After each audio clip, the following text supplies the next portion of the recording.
तर नमस्कार मित्रांनो, हे जे तुम्ही अक्षर पाहिले हे कोणत्या सामान्य व्यक्तीचे अक्षर नाही, हे मी तुम्हाला पुढील व्हिडिओमध्ये सांगणारच आहे. त्यामुळे व्हिडिओच्या शेवटपर्यंत थांबा. तर आज आपण आलतो तर देऊला, मी माझ्या मित्राला सोबत घेऊन आलतो देऊला. म्हणलं बरेच दिवस झाले देऊचे दर्शन घेतले नाही, चला तुकाराम महाराजांच्या मंदिराचे दर्शन घेऊ.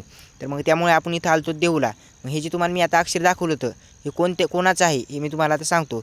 हे अक्षर आहे श्री संत जगद्गुरू तुकाराम महाराजांनी लिहिलेली गाथा आहे. हे स्वतः तुकाराम महाराजांचे अक्षर आहे. हे कोणी तुम्हाला दाखवणार नाही, पण मी दाखवतो. आणि इथं बरेच भीड लागली होती अक्षर पाहण्यासाठी. आणि ही जी आहे ही पगडी जगातली सर्वात मोठी पगडी म्हणून इथं लिहिलेलं आहे. असं ही विठ्ठल रुक्मिणीची स्वयंभू मूर्ती आहे इथं. म्हणजे चला यांचे पण दर्शन घेऊया. इथं व्हिडिओ काढण्यास मनाई होती, त्यामुळे आपण काही व्हिडिओ काढला नाही. मग इथून बाहेर आल्याच्यानंतर दर्शन घेतलं. इथं महाप्रसाद वाटप चालू होती.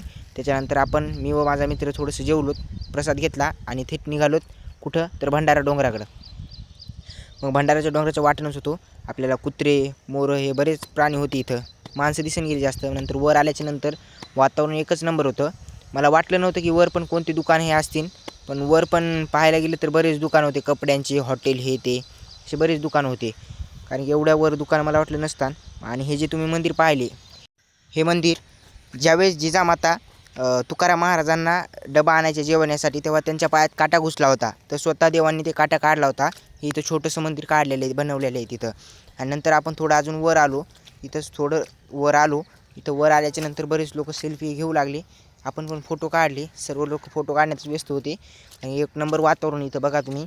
असं वरून पाहिलं ढगं खाली आल्याने दिसू लागले. आपण थोडी मजा घेतली वातावरणाची.